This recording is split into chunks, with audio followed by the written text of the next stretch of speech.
Hi, this is Gabriel, and I would like to guide you through an example to understand all the flexibility that IMA series provide for any kind of medium installation. So today we are talking about a typical example with a shop located in a big shopping mall.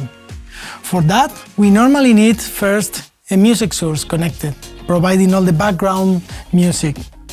So first of all, with the device turned on, we just connect the media source to one of the two inputs that are available in the rear panel. We can even use a Bluetooth receiver that we have in the front panel. So once we connect it, we can take a look to the front panel, and you can see that here we have the music volume control.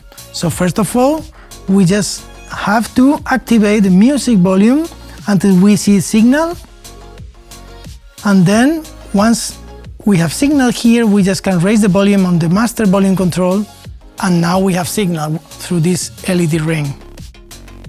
So next step in a typical store is that we have to connect like a message player or a paging microphone there.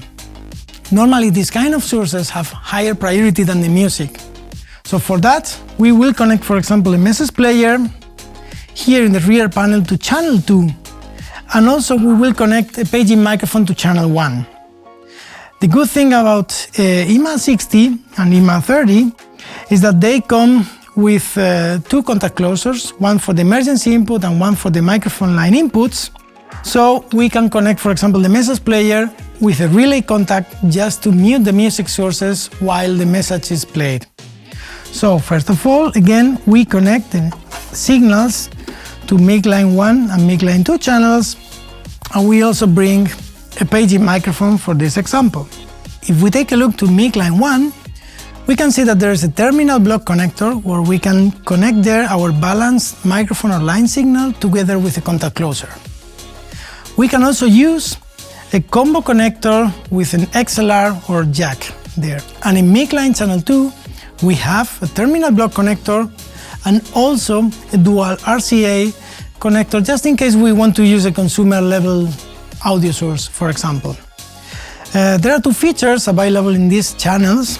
One is the chime, so we find a potentiometer in the rear panel called chime, so we can just enable or disable it, and then of course adjust the level of the chime.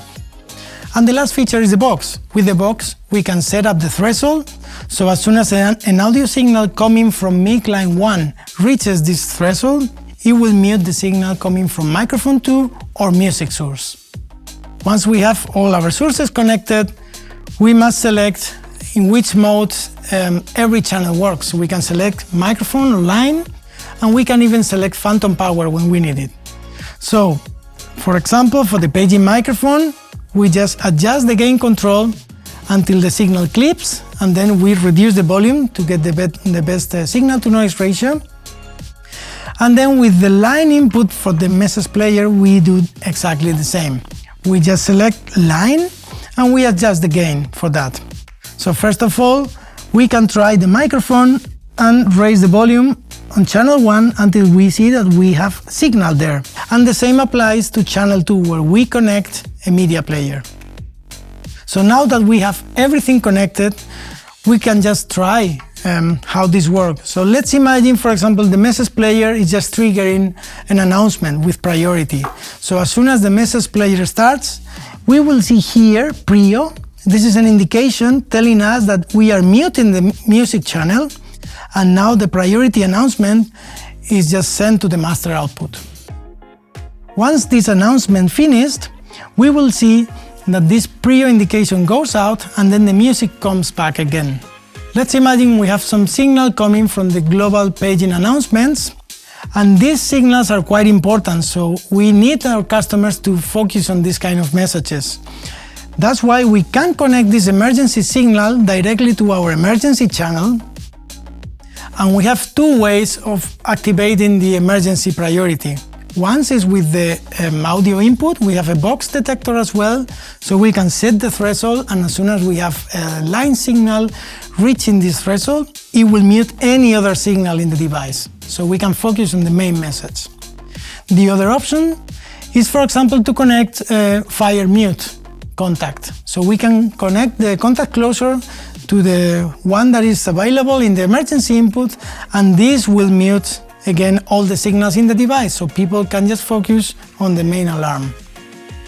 So the important thing also about the emergency is that the audio signal coming from the emergency input is not affected by the master volume. So even if we just turn down completely the volume, as soon as we have an emergency announcement, it will go through the system with the predefined gain that we set in the rear panel. So we have now all the audio sources connected. So let's check what can we do with the outputs. In the output section, first we have the power output, and we can connect there low impedance speakers or high impedance speakers. In this example, we can imagine we have many ceiling speakers in high impedance mode. So we connect the terminal block, select with the switch in the rear panel high set mode, so we go through the transformer, and we can even adjust with the bass and treble tone controls some basic EQ settings.